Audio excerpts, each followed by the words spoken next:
Merci, je remercie toutes les autorités qui m'ont invité ici pour vous parler de la culture. C'est un terme que l'on utilise de façon courante dans le langage habituel. C'est un terme qui revient très souvent dans l'espace public, dans les médias. Et on ne sait pas trop bien ce que c'est. Et bon, je ne vais pas vous faire un cours de philosophie, mais la philosophie a pour fonction de dégager le sens des termes, de voir ce qu'il y a de problématique dans certaines notions. Et donc, je vais vous faire à la fois une analyse de cette idée de culture et puis de montrer à quel point il est absolument indispensable pour un citoyen d'aujourd'hui, dans nos sociétés, qui sont des sociétés, vous le savez, qui sont perpétuellement en crise. C'est quelque chose qui sans doute différencie fortement le présent du passé. Il y avait dans le passé des phases de stabilisation assez longues dans les sociétés. Aujourd'hui, les crises sont devenues l'état quasiment normal. Donc il faut en effet que les individus soient suffisamment armés intellectuellement, psychiquement, pour affronter un monde qui est un monde en constante innovation, en constant changement. Alors la culture, hein, le premier sens qu'on donne en philosophie, c'est que ça se définit comme tout ce que l'homme peut ajouter à la nature, tout ce que l'homme peut ajouter aux conditions de départ. Alors ces conditions de départ, on l'appelle la nature, comme c'est tout ce qui au départ est autour de l'homme, les animaux, les paysages, le ciel, les arbres, etc. Donc ça c'est la nature parce que l'homme ne l'a pas fabriqué lui-même, il le trouve quand il apparaît sur Terre, il le trouve aussi en naissant. Et puis en l'homme, la nature, c'est ce qu'on appelle l'inné, par opposition à l'acquis, quand, par exemple, le célèbre débat qui consiste à dire est-ce que l'intelligence est innée, c'est-à-dire naturelle, spontanée, un don, ou bien acquise. Donc la nature ou le naturel, c'est tout ce qui échappe à notre volonté, tout ce qui au départ n'est pas le produit de notre intelligence ou de notre technique. Il n'y a pas, par exemple, vous remarquerez, il n'y a pas dans le gouvernement un ministère de la nature. Il y a un ministère de l'environnement. Pourquoi dit-on environnement plutôt que nature? En fait, quand on dit environnement, c'est toujours par rapport à nous, puisque par définition, l'environnement, c'est ce qui nous entoure. D'ailleurs, dans les années 1970, où ce terme a changé de sens, au départ, environnement désignait le milieu social, le milieu familial. L'environnement, c'était la famille, le village, la profession, le lieu d'habitation. Et puis, c'est par la suite que l'environnement est devenu la nature. Seulement, quand on parle d'environnement, il n'y a plus de nature. Pourquoi?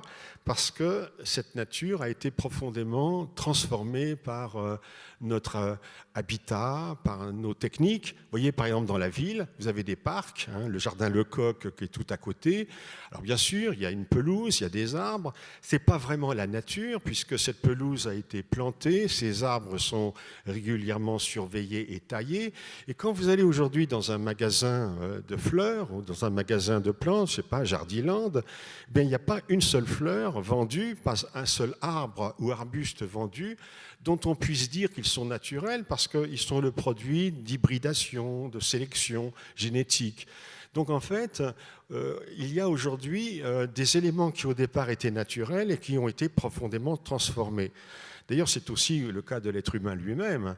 Nous, en tant qu'êtres humains, nous sommes profondément transformés par rapport à ce qu'étaient nos ancêtres. L'environnement est de l'ordre de ce qu'on appelle la culture. Donc on oppose la nature et la culture. La nature, c'est ce qui est extérieur à l'homme, qui ne dépend pas de lui, qui n'a pas été fait par lui. Et la culture, inversement, c'est ce qui dépend de l'homme, c'est ce qui a été fabriqué par l'homme, et c'est la nature qui est profondément transformée et même malheureusement détruite. Il y a en effet dans la culture, prise dans ce sens-là, une dimension de destruction de la nature. Quand on bâtit un aéroport, quand on construit une autoroute, il est clair que c'est aux dépens des champs, des forêts, des éléments, donc des espaces naturels. Dans le cadre des religions qu'on appelle monothéistes, c'est-à-dire des religions qui croient à l'existence d'un Dieu créateur, c'est le cas du judaïsme, du christianisme, de l'islam, la nature est une création de Dieu. Donc, elle est au départ quelque chose qui n'est pas en relation directe avec l'être humain. Mais comme l'homme a été créé par Dieu dans ses religions, l'homme est placé au milieu de la nature et il va la transformer. Alors, aujourd'hui, nous voyons que ces transformations sont prodigieuses et parfois inquiétantes. On est capable, en effet, de maîtriser et de détruire beaucoup d'éléments de la nature, mais il faut bien se rendre compte que dès que Homo sapiens, puisque c'est le nom de notre espèce, dès que Homo sapiens a occupé la Terre, eh bien, il a, à la différence d'autres espèces animales, il a aménagé, disons, le milieu naturel. Alors, je prends un exemple très simple. Les premiers abris de l'homme n'étaient pas des maisons. Quand on parle d'une maison, alors ça peut être une cabane en bois, un igloo en glace et en neige tassée, ça peut être un immeuble fait de parpaing, de béton, etc. Mais l'homme, au départ, n'habitait pas des maisons. Il se réfugiait dans des abris. Un abri, c'est ce qu'il trouve dans la nature. Alors, c'est les grottes. Seulement, il est frappant de voir que là où l'homme occupait les grottes, il ornait avec des dessins, des gravures, des peintures, les murs, parfois, pas toujours, mais souvent les murs du fond de ces grottes. Jamais un ours, un tigre, qui occupait des abris sous roche, n'aménageait leur milieu d'habitation. Donc, quand on voit des peintures dans une grotte, on est absolument certain que c'est le signe d'une présence humaine. De la même façon, dès qu'on voit un tombeau, une sépulture, on est certain que c'est le signe d'une présence humaine, donc le signe de la culture, parce qu'on n'a jamais vu, en effet, d'espèce animale enterrer les cadavres. Donc la sépulture était une date très importante dans l'histoire de l'humanité, parce qu'on est à peu près sûr qu'à partir du moment où l'homme a commencé à enterrer ses morts, il avait des croyances dans l'au-delà, des croyances religieuses. Il faisait la distinction entre le corps qui vieillit et qui meurt et qui disparaît, et puis un principe, l'âme, qui, elle, ne disparaît pas. Donc, toutes les fois que nous avons affaire à l'homme, même si cet homme est très primitif, très vieux, très ancien, eh bien, en fait, cet homme appartient déjà au monde de la culture. Toute société, par définition, a une culture. Mais la culture, comme étant un ensemble de productions à la fois matérielles, par exemple des outils, mais aussi des productions intellectuelles, l'art, mais aussi les croyances. La croyance est une production culturelle. Eh bien, toutes les fois que l'homme apparaît dans un lieu naturel, il transforme ce lieu, il ajoute des éléments qui n'existaient pas, et il n'est jamais, en fait, laissé en état. Prenez le corps. Le corps, c'est quelque chose qui, au départ, vient de la nature. Ce n'est pas l'homme qui a fabriqué le corps avec une tête, des yeux, une bouche, des oreilles, des membres, etc. Mais ce qui est frappant, c'est que nulle part, dans aucun pays du monde, et même quand on remonte très loin dans le passé, le corps humain n'a été laissé en état. C'est-à-dire, par exemple, totalement nu, sans ornement, sans peinture, sans tatouage, sans vêtements. Il y a toujours quelque chose qui va modifier le corps de départ pour en faire non plus un corps animal, On n'a inversement jamais vu un animal transformer son propre corps, un lion se tatouer, un singe mettre de la peinture sur son front. En revanche, même les sociétés qu'on appelle les plus primitives et qu'on disait jadis les plus sauvages, eh bien, même ces sociétés-là ne cessent de transformer profondément le corps. Et parfois, d'ailleurs, ces sociétés transforment le corps de manière assez violente. On pense à des exemples, les femmes girafes des Karen de Birmanie, par exemple, où le cou des femmes, c'était une coutume qui a duré assez longtemps, était allongé de façon artificielle par des anneaux dont on entourait le cou. Et lorsque le cou s'allongeait, eh bien, au fur et à mesure, on ajoutait un anneau.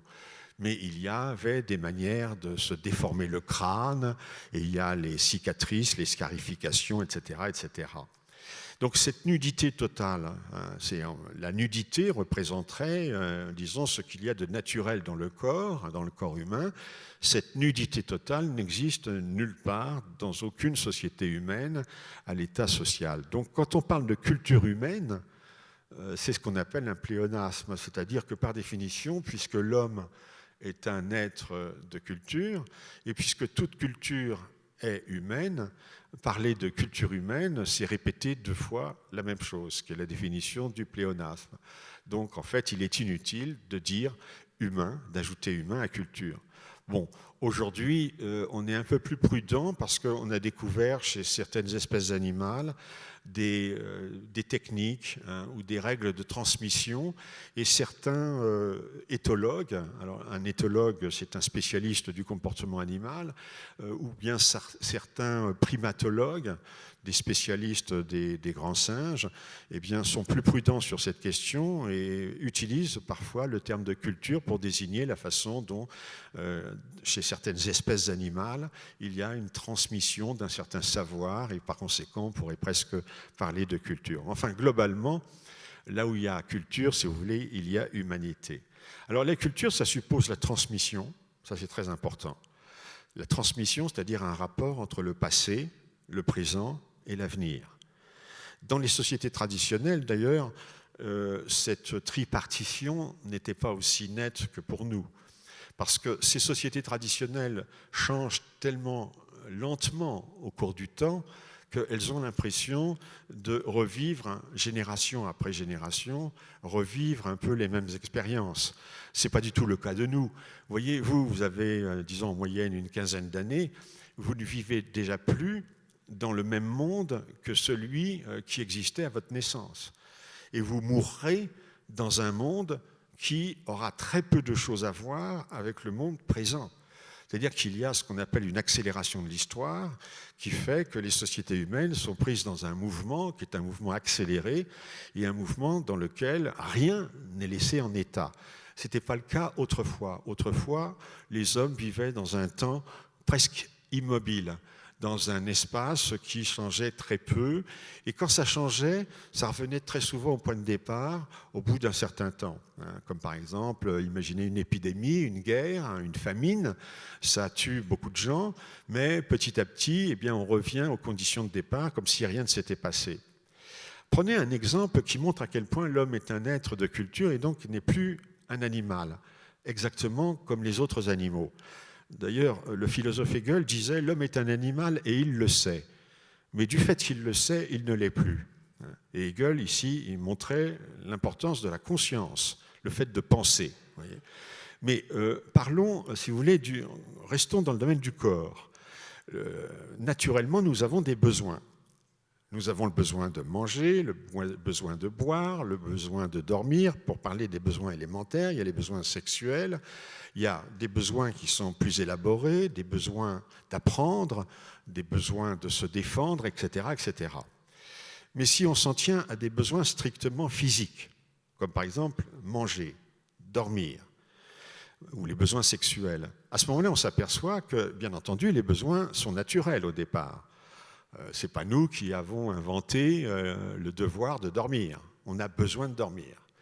Ce n'est pas nous qui avons décidé de manger régulièrement chaque jour parce que nous sommes faits comme ça. Nous ne pouvons pas éviter cela. D'ailleurs, la définition du besoin, elle est assez simple. Le besoin, c'est ce qui réclame une satisfaction nécessaire. Si cette satisfaction n'est pas au rendez-vous, à ce moment-là, l'individu, il est menacé dans sa vie, dans sa survie. Par exemple, s'il ne mange pas à sa faim, il risque la mort. Donc, les besoins, au départ, sont naturels. Mais quand on regarde la façon dont, partout, dans toutes les sociétés, et au sein de chaque société, la façon dont les individus expriment leurs besoins, satisfont leurs besoins, ce qu'on constate, c'est une extraordinaire diversité, à tel point que l'homme est capable de contrecarrer ses besoins. Par exemple, pour des raisons religieuses, il peut s'abstenir de manger, ce qu'on appelle le jeûne ou l'abstinence. Ou pour des raisons philosophiques, il peut s'abstenir de manger de la viande. On dira qu'il est végétarien ou végane. Ce sont là des choses qui contredisent des besoins qui au départ sont naturels, puisque, on le sait, l'homme est omnivore. Mais pour des raisons qui sont multiples, et là je ne parle pas des anorexiques, un anorexique, c'est quelqu'un dont le comportement contrevient directement à un besoin naturel. Vous ne trouverez jamais, en dehors des animaux maintenus en captivité, dans les zoos, ou dans les animaux qui sont réduits en quelque sorte en captivité, vous ne trouverez jamais dans la nature des animaux qui s'abstiendraient de manger. C'est impossible. S'ils ne mangent pas, c'est qu'ils sont contraints pour des raisons qui tiennent au milieu, aux circonstances. Par exemple, une grande sécheresse. L'être humain, il a un tel pouvoir sur son corps et sur son psychisme qu'il est capable, en fait, de prendre le contre-pied de ce que réclament au départ des besoins naturels. Aujourd'hui, vous avez peut-être entendu parler dans les journaux ou bien à la télévision, il y a un problème de santé publique qui se pose à propos du sommeil. Nous dormons 1h30 ou 2 heures de moins que nos grands-parents. Le sommeil, pourtant, c'est quelque chose de naturel.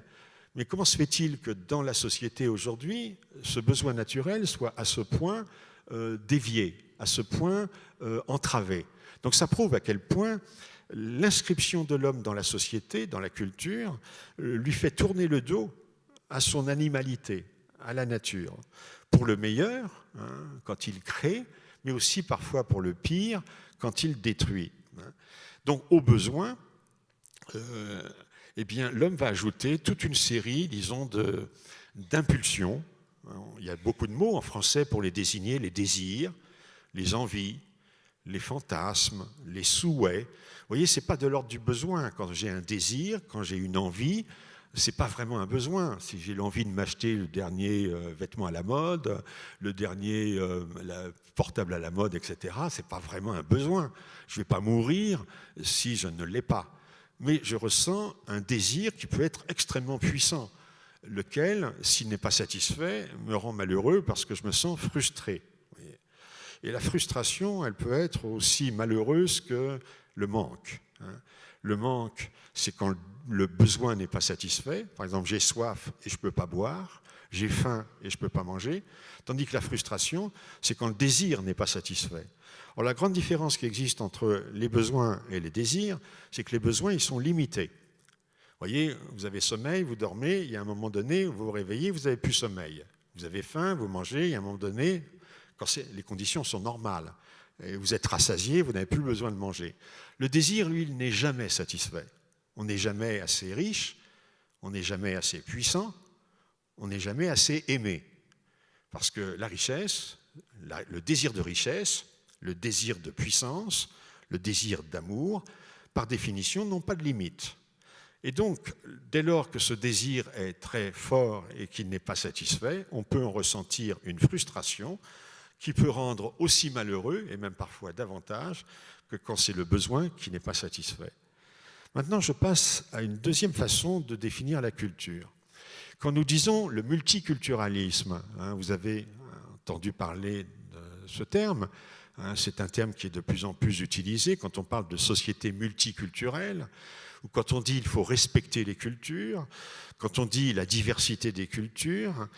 Vous voyez bien que, évidemment, il y a un point commun avec la culture telle que je viens de vous la définir, mais en même temps, il y a une différence. C'est qu'en gros, ici, on parle des civilisations. des sociétés. C'est ainsi qu'il y a la culture chinoise, la culture arabo-musulmane, la culture américaine, etc. Et là, on voit très bien qu'on particularise la thématique de la culture, c'est-à-dire qu'au lieu de parler de la culture de façon très générale par opposition à la nature, on montre dans la culture ce qui identifie un groupe d'individus par opposition à un autre groupe d'individus. Chaque culture se définit en effet par un ensemble de traits différentiels. C'est-à-dire que le propre d'une culture, c'est qu'elle a des coutumes, des pratiques, des modes de vie qui n'existent que là. Vous voyez, par exemple, le kimono, par exemple, c'était un vêtement, un vêtement japonais. C'est un trait culturel, mais aucun autre peuple que le peuple japonais ne portait de kimono. On pourrait donner l'exemple de la musique. Chaque peuple a une musique, chaque peuple a des croyances religieuses, chaque peuple a sa cuisine. Vous voyez, ce qu'on mange ici, ce n'est pas la même chose que ce qu'on mange ailleurs. Bref, les cultures, ce sont des petits mondes. Vous voyez, chaque petit monde vivant au départ, avant la mondialisation, chaque petit monde vivait un peu en vase clos. Alors il y avait des échanges commerciaux, des échanges culturels, mais chaque monde était un peu tout de même à part. Voyez. Prenez les langues. On ne comprend pas spontanément une langue étrangère si on ne l'a pas apprise. Et on sait très bien par ailleurs que même quand on apprend une langue étrangère, si on l'apprend un peu tard, d'une part, on ne pourra pas la parler exactement comme un indigène, comme un étranger, et puis d'autre part, on sait très bien qu'il n'y a pas que d'une langue à l'autre, tous les termes ne peuvent pas être traduits exactement. Vous voyez, le mot montre ou le mot bras, ce sont des mots dont vous pouvez trouver l'équivalent exact en anglais, en arabe, en chinois, dans n'importe quelle langue. Mais le mot sentiment, émotion, désir, besoin, intelligence, raison, tous les mots qui concernent la vie mentale, la vie intellectuelle, la vie sentimentale, la vie émotionnelle, les mots politiques, les mots de la morale, l'intégrité, la probité, la bienveillance, tout cela, la République, la démocratie, la patrie, tous ces mots-là n'ont pas d'équivalent exact dans les autres langues. Donc, en fait, les seuls mots dont on puisse dire qu'ils ont un équivalent exact, ce sont des mots concrets qui renvoient à des réalités physiques, vous voyez, des objets ou bien des êtres. Vous êtes sûr, effectivement, que dans toutes les langues, il y a un mot pour dire la lune ou le soleil. Et là, il n'y a pas à se tromper. On est sûr, en effet, que quand l'anglais dit « the sun », on est sûr que « sun » correspond exactement au mot soleil. Tandis que quand l'anglais dit feeling, on n'est pas totalement sûr que feeling soit traduit exactement par sentiment. Voyez, ce qui est la traduction la plus proche, mais en même temps, il y a un certain écart. Et la langue, elle est au cœur de la culture, elle détermine tous les autres éléments de la culture, la technique, l'art, la religion. Il ne peut pas y avoir des coutumes religieuses en dehors de la langue. Et donc, dans la mesure où chaque culture est plus ou moins close ou enfermée en elle-même, eh bien, ça veut dire en fait que les individus appartiennent à des mondes qui sont différents les uns des autres. Par exemple, on a montré que la façon de voir les couleurs, le rouge, le vert, le jaune, etc., diffère d'une société à l'autre, d'une culture à l'autre, parce que la façon dont la langue découpe les couleurs, le langage des couleurs, le lexique des couleurs n'est pas le même.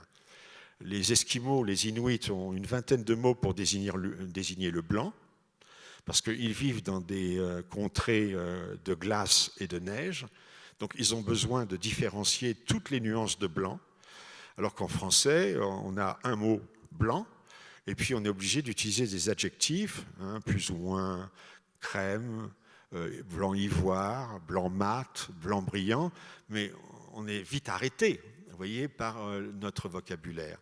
Et il y a des langues qui donc découpent autrement les couleurs que nous. La couleur, ce n'est pas seulement donc une affaire de cerveau, de nerfs optiques, d'appareils de vision. La vision des couleurs, c'est aussi une question de culture, voyez, comme la cuisine, comme l'art.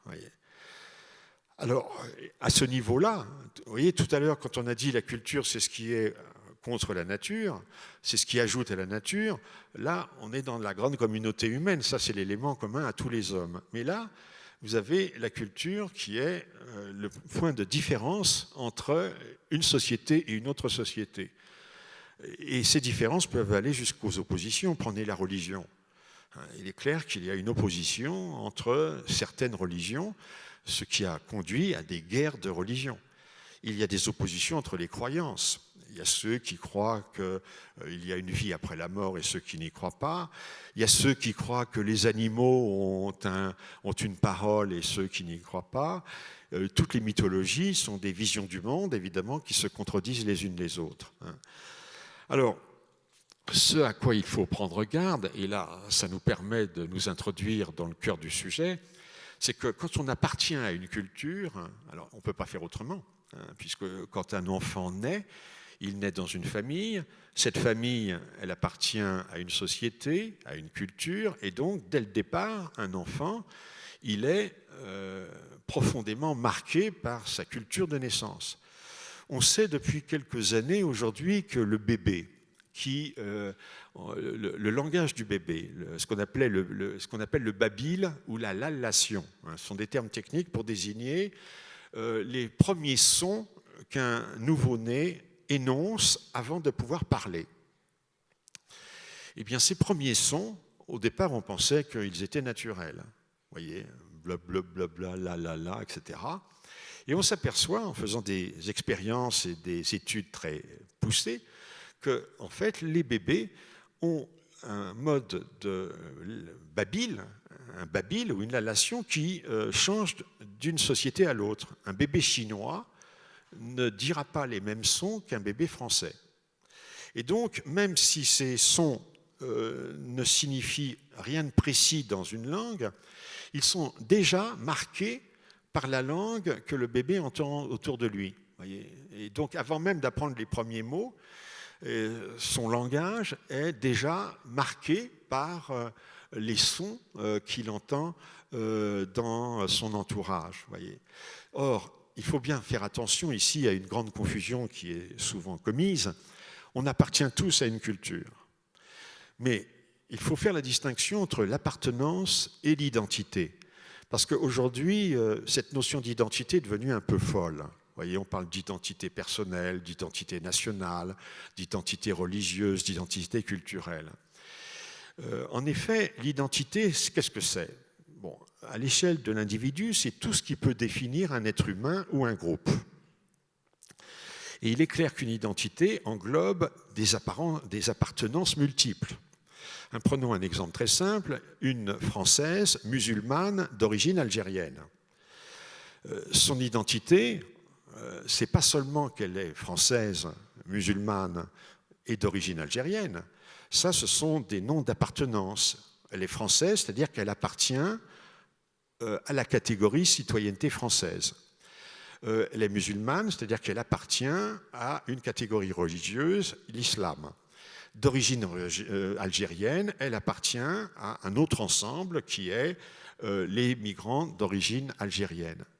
Mais son identité, ça tient aussi à sa personnalité, à son caractère, ses idées, ses rêves, ses goûts en matière de cuisine, de peinture, de musique, que sais-je, ses fréquentations, ses désirs, ses projets, etc. Tout cela, c'est personnel. C'est ça, son identité. Or, aujourd'hui, il faut faire très attentif à cela, on a tendance à confondre l'identité avec l'appartenance. L'appartenance, finalement, c'est quelque chose de très extérieur à moi. Vous voyez, je partage la même appartenance avec des millions d'individus. Tandis que l'identité que j'ai, elle m'est propre. Et elle est parce que c'est une somme d'éléments qui est absolument originale, unique. Vous voyez, personne n'a jamais la même pensée que moi, les mêmes rêves que moi. Il y a un proverbe chinois qui dit un seul lit pour deux rêves. Vous voyez, deux personnes dorment côte à côte dans un même lit la nuit. Eh bien, même si ces personnes s'entendent très bien, se connaissent très bien, font la même chose durant la journée, dans la nuit, ces deux personnes, forcément, vont rêver deux choses différentes. Voyez. Et de fait, on sait très bien qu'il est impossible de savoir exactement ce qu'il y a dans la tête de quelqu'un. Mais ce qu'il y a dans la tête de quelqu'un, c'est son identité. Vous voyez, c'est quelque chose de beaucoup plus profond que l'appartenance. Et là, j'en viens justement à un troisième sens du mot culture, et qui est le cœur même de l'intervention que je fais cet après-midi, quand on dit avoir une culture, avoir plus ou moins de culture, être plus ou moins cultivé. Vous voyez, un enfant, ça nous paraît logique, est plus cultivé qu'un bébé, parce qu'il a appris des choses que le bébé n'a pas eu le temps d'apprendre. Un adulte, il est plus cultivé qu'un enfant. Et on pense que dans la mesure où l'être humain, et ça c'est aussi une grande différence avec l'animal, vous savez qu'un petit chimpanzé, au départ, il a des capacités même intellectuelles qui sont supérieures à celles d'un bébé humain. Et ça, c'est jusqu'à l'âge de 2 ans. Et puis, à partir de 2 ans, le petit singe, il va stagner. Il va acquérir, si vous voulez, ses capacités d'adulte. Et toute sa vie, il va avoir les mêmes. Tandis que c'est justement à cet âge-là que le petit bébé humain va littéralement décoller. Voyez. Et la formation d'un être humain, cette culture, c'est quelque chose qui ne s'arrête qu'à la mort. C'est quelque chose qui, en effet, n'est pas donné une fois pour toutes. Vous voyez, bon, il y a un temps pour apprendre la langue, ensuite il y a l'école, etc. Mais il est clair qu'un individu, même quand il n'est pas dans ce qu'on appelle aujourd'hui la formation permanente, il apprend toute sa vie. Il y a des choses qu'il ne croit plus, d'autres choses auxquelles il croit. Il change de goût, d'opinion, de désir, etc. Donc il est vraiment un être qui est non jamais arrêté, il n'a jamais une identité fixe, mais son identité, elle est profondément dynamique. Voyez. Or, comment peut-on définir à ce niveau-là la culture? On pourrait dire bon, c'est la somme d'expériences et de connaissances acquises, c'est-à-dire l'accumulation au fil des années. Il y a des choses qui sont oubliées, bien entendu, puisque notre cerveau n'est pas capable non plus de tout recevoir, heureusement d'ailleurs. Imaginez que nous soyons capables de ne jamais oublier quoi que ce soit, ce serait terrible. C'est d'ailleurs ce qui arrive à certains autistes. Ils sont anormaux dans cette mesure que leur mémoire est hypertrophiée. Ils ne peuvent pas s'empêcher de se souvenir des moindres détails. Vous voyez, ils voient défiler une suite de 50 chiffres, ils s'en souviennent. Voyez. Ils voient par terre des détails dont l'individu normal ne se rend absolument pas compte. Donc il est clair, si vous voulez, que si nous arrivons à penser et à nous souvenir de quelque chose, c'est parce que nous effectuons un tri, une sélection. Vous voyez, nous n'avons pas les capacités d'accumuler tout. Mais, disons, cette formation de la culture, elle est en théorie infinie. Elle est infinie dans la mesure où elle n'a pas de limite que l'on pourrait déterminer dès le départ. Alors, d'où vient cette culture? Bien entendu, de la famille, elle vient de l'école, elle vient des fréquentations. Les fréquentations sont au moins aussi importantes d'ailleurs que la famille et l'école, et même que les médias. Et souvent, les chocs culturels les plus importants qu'on a eus dans notre existence viennent de copains, viennent d'amis qui nous ont poussés à telle ou telle chose. Et puis, il y a les médias, il y a les livres, les journaux, etc. Tout cela, vous voyez, ce sont des moyens d'acquérir une culture, de la culture. Alors, pour des raisons qui sont facilement explicables, l'être humain, il doit avoir un métier, avoir une profession, une spécialité. Et donc, la plupart du temps, il y a une tendance paresseuse qui consiste à se contenter du minimum. Et le minimum, dans ce domaine-là, c'est quoi? Bon, c'est ce qu'on se connaît déjà. Parce que ce qu'on connaît déjà, c'est ce qui est rassurant, familier, c'est déjà connu. Vous voyez, par exemple, ce qui se passe aujourd'hui avec Internet. Je me souviens, parce que vous n'étiez pas encore né à ce moment-là, mais quand Internet a commencé, on entendait toujours cette idée que grâce à Internet, tous les hommes pourraient être ouverts à l'ensemble de la culture humaine, que c'était une formidable ouverture, une fenêtre ouverte sur le monde. Alors, ce n'est pas complètement faux. On peut trouver sur Internet, en effet, des sources d'informations absolument inégalées. Mais la pratique courante de cet outil, du web, nous montre très bien qu'on est très loin de cette utopie et qu'en réalité, la plupart des usagers d'Internet vont sur des sites qu'ils connaissent déjà. Ils sont animés par une curiosité qui est déjà les choses qu'ils connaissent. Et si bien qu'il y a un danger terrible, c'est qu'au lieu d'être une fenêtre ouverte sur le monde, eh bien, l'ordinateur, comme le téléphone portable, comme la télévision, eh bien, font office d'écran. N'oubliez pas que le sens d'un écran, c'est ce qui nous empêche de voir ce qu'il y a derrière. Vous voyez, quand il y a un écran, par exemple, on pourrait dire que cette affiche fait un écran. Quand vous la voyez, vous ne voyez pas ce qu'il y a derrière. Ce n'est pas un hasard si on a parlé d'écran de télévision. Et en fait, vous voyez que la différence de la fenêtre, elle est transparente. Donc la fenêtre, elle laisse passer la lumière et vous voyez le paysage qui est derrière la fenêtre. Tandis que le risque de l'écran, c'est qu'il bloque le regard. C'est-à-dire qu'il y a une partie de la réalité qu'on ne voit pas. Alors, je crois que c'est inconscient, plus ou moins inconscient, quand on a choisi le mot d'écran à propos de la télévision, mais je crois que c'est assez parlant. Le piège de ces médias, c'est qu'ils nous enferment dans quelque chose qu'on connaît déjà. Or, la culture, c'est au contraire, disons, d'aller vers ce qui ne nous intéresse pas, d'aller vers ce qu'il y a, disons, de plus étranger, de lointain, et même, on pourrait dire, d'hostile, d'inquiétant. C'est ça, le choc de la culture. Vous voyez, si on est simplement dans les choses qu'on connaît déjà, à quoi bon? On est dans la répétition, dans le ressassement, etc. Vous voyez, par exemple, le vrai dialogue. C'est rarissime, un dialogue. En général, les gens bavardent. En général, ils ont des conversations. Mais un vrai dialogue, un entretien, vous voyez, il n'est fécond que dans la mesure où les deux personnes ne sont pas d'accord. Si je parle avec quelqu'un qui est d'accord avec moi, qui a les mêmes goûts que moi, je n'apprends rien et lui non plus. Donc c'est sans intérêt.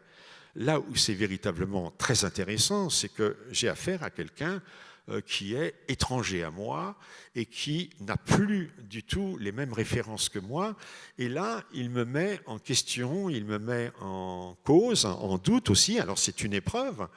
Je peux prendre ça très mal parce que parfois je peux me sentir agressé, enfin sinon agressé parce que le mot est un peu fort, mais un peu déstabilisé, voyez.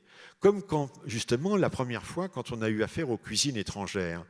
Vous savez que les Européens ont mis très longtemps à apprécier la cuisine chinoise, la cuisine arabe, la cuisine indienne. Aujourd'hui, dans les grandes villes, il y a des restaurants chinois, des restaurants indiens, etc. Mais il a fallu du temps, vous voyez, pour que les Français, les Européens s'accoutument à des cuisines qui soient très, très différentes de leurs habitudes. Eh bien, on peut transposer ça à tout le monde de la culture, le monde des idées, le monde des croyances. Pour des raisons, disons, de paresseuses ou de commodité, on est tenté de se replier sur sa famille, son cercle d'amis, lesquels amis ont les mêmes habitudes et les mêmes goûts que soi. Mais la culture, c'est ce qui nous apprend à se confronter à d'autres mondes. Et donc, par là, à être pleinement humain. Parce que être humain, ce n'est pas simplement, comme je disais, appartenir à un groupe. Être humain, c'est avoir une identité riche, multiple, qui peut d'ailleurs aller jusqu'à la contradiction. Aujourd'hui, un des grands dangers qui menacent les sociétés, et sans doute les plus jeunes générations, c'est le repli sur soi, le repli sur sa communauté, ce qu'on appelle de façon un peu violente le tribalisme. L'autre, dès lors, si on est replié sur soi, l'autre, c'est l'étranger, le concurrent, le rival, et on passe insensiblement du rival et du concurrent à la figure de l'ennemi. Et ça, c'est grave. Traiter l'autre comme un rival, un concurrent, c'est quelque chose qui se conçoit. Par exemple, c'est la logique du sport.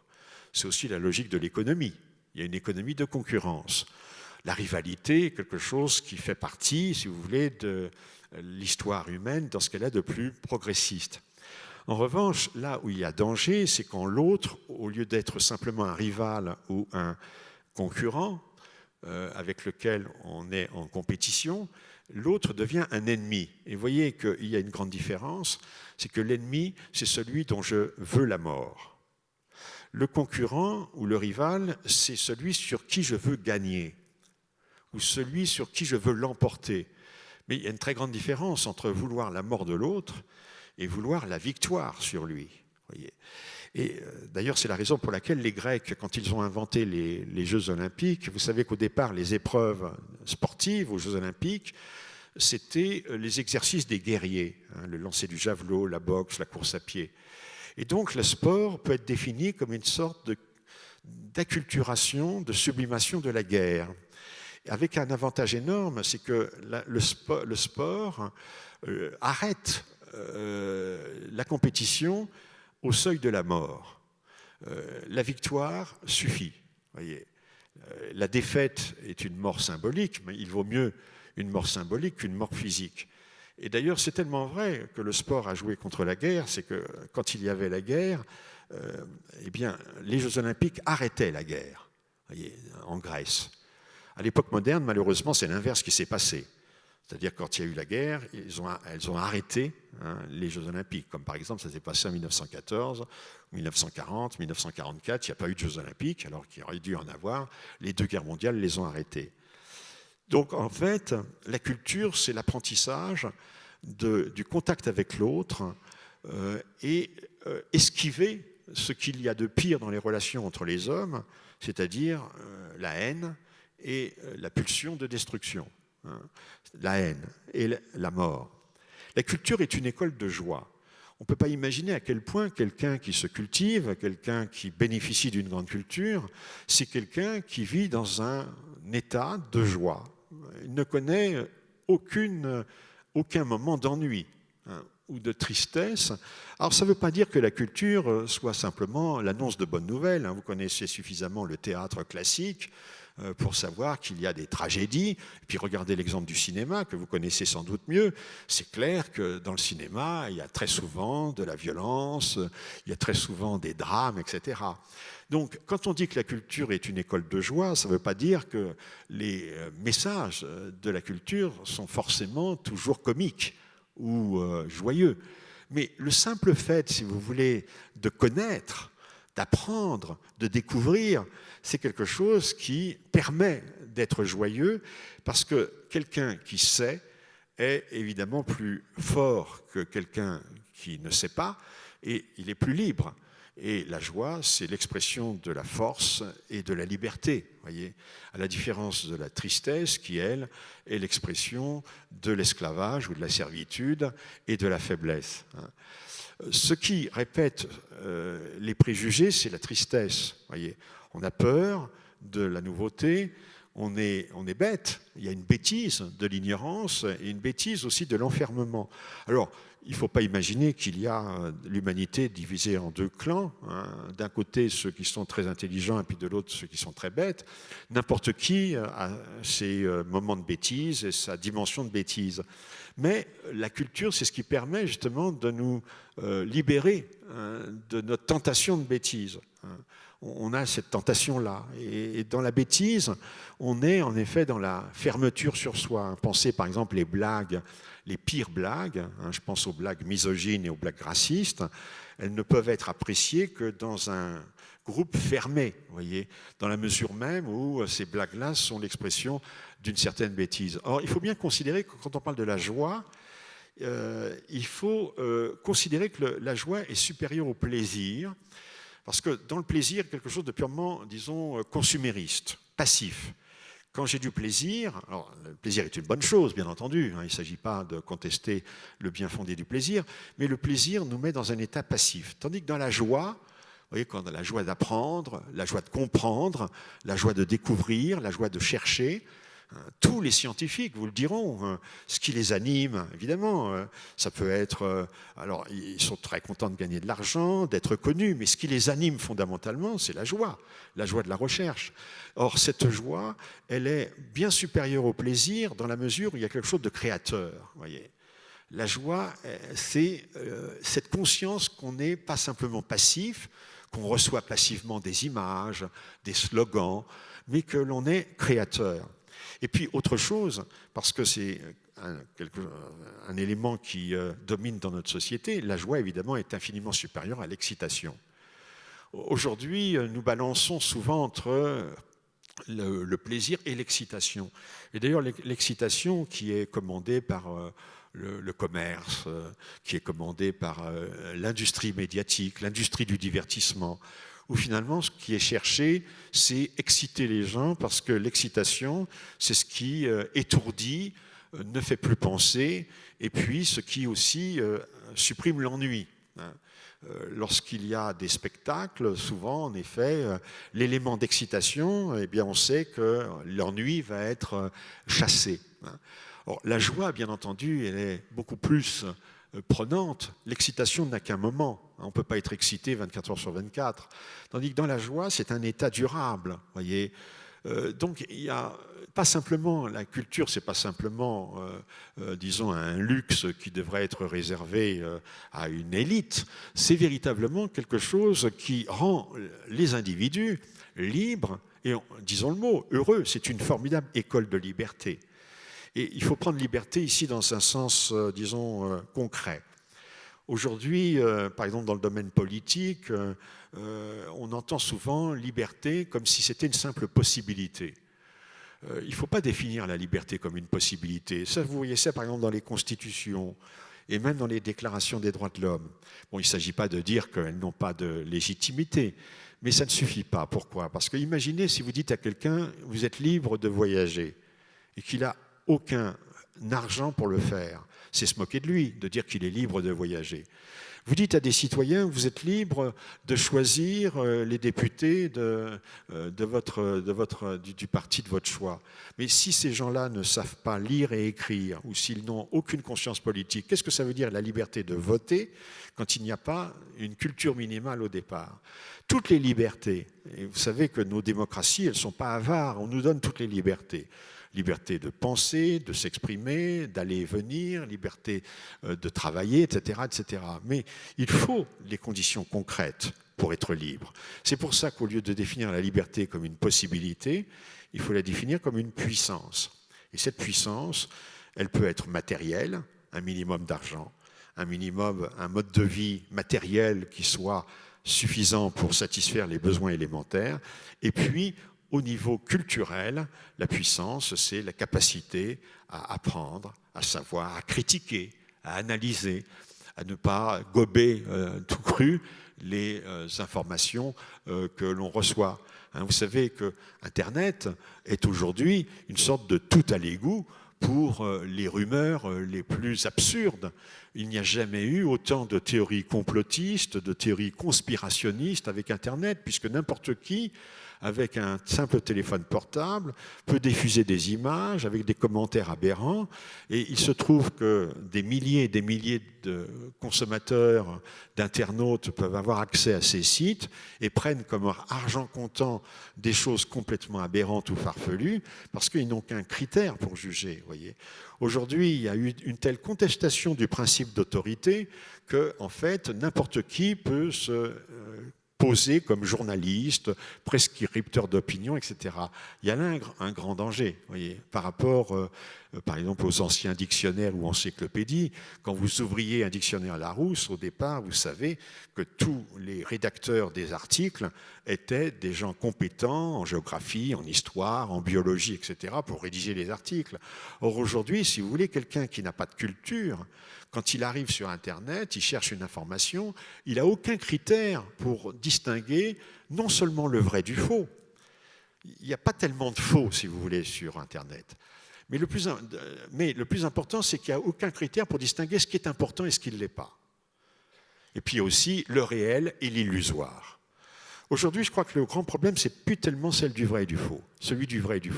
C'est le problème de l'important et du pas important. Vous voyez, vous cliquez par exemple sur Wikipédia, vous avez aujourd'hui des pages à n'en plus finir sur une vedette de la télé-réalité. Vous avez 20 pages sur sa vie privée, et puis vous cliquez vous cherchez une information sur un grand écrivain et vous avez moins de pages. C'est quand même pas normal de mettre 20 pages sur une vedette de la télé-réalité et puis 15 pages sur Racine. Voyez. Donc, vous voyez, ça c'est l'idée d'important. Autrefois, si vous voulez, c'était donné par les encyclopédies papier. Vous voyez, quand vous aviez un grand article, ça veut dire que spontanément, vous saviez que le sujet est plus important qu'un autre qui n'avait qu'un petit article. Et donc, aujourd'hui, un citoyen qui n'a pas une culture de base, il ne peut pas, c'est logique, il ne peut pas savoir qu'est-ce qui est vraiment important dans cette avalanche, parce qu'aujourd'hui, on est vraiment noyé sous une avalanche d'informations. Et il faut bien penser que l'information peut être le plus grand ennemi du savoir. Vous voyez, le savoir, c'est savoir éliminer des informations qui n'ont aucun intérêt. Et bien entendu, les informations qui sont illusoires ou mensongères. Donc, en fait, la culture, et je terminerai là-dessus, c'est une façon de manifester ce que l'être humain a de meilleur, c'est-à-dire sa liberté, sa joie, sa capacité à être bienveillant. La culture, c'est ce qui peut faire échec à la haine, parce que la haine, c'est quelque chose qui, me semble-t-il, menace aujourd'hui les sociétés humaines, parce que pour des raisons qu'on peut comprendre, la haine vient souvent de ce qu'on rejette ce qu'on ne connaît pas, que ce qu'on ne connaît pas, on en a peur, et que très souvent, on déteste ce dont on a peur. Donc il y a une sorte de cercle vicieux qui va de l'ignorance à la peur et à la haine. Voyez. Donc il faut briser ce cercle. La haine, c'est l'expression de ce qu'on appelle en psychanalyse la pulsion de mort.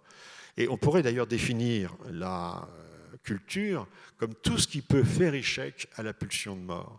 Alors c'est une hypothèse qui est évidemment difficile parfois à comprendre, mais l'hypothèse c'est que l'être humain, c'est pas simplement, là aussi c'est une grande différence avec les animaux, c'est pas simplement quelqu'un qui est content de vivre et qui voudrait se perpétuer, c'est aussi quelqu'un qui est animé par certains désirs destructeurs. Vous voyez, aujourd'hui, il est impossible de trouver un être humain qui n'a pas pensé, même si c'est une pensée vague, au suicide. La destruction, donc, elle peut se rapporter à soi-même.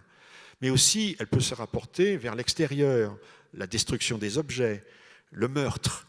Et même l'individu, si vous voulez, le plus solide, le plus calme, peut être pris par ces pulsions-là. Et si on peut dire que la culture est une grande école, on peut dire que c'est une grande école qui peut faire échec à la pulsion de mort. Je crois que c'est le grand défi qui nous attend aujourd'hui parce que notre pulsion de mort, enfin je parle d'une manière générale, l'humanité, elle est aidée par nos outils techniques, pensez aux armes.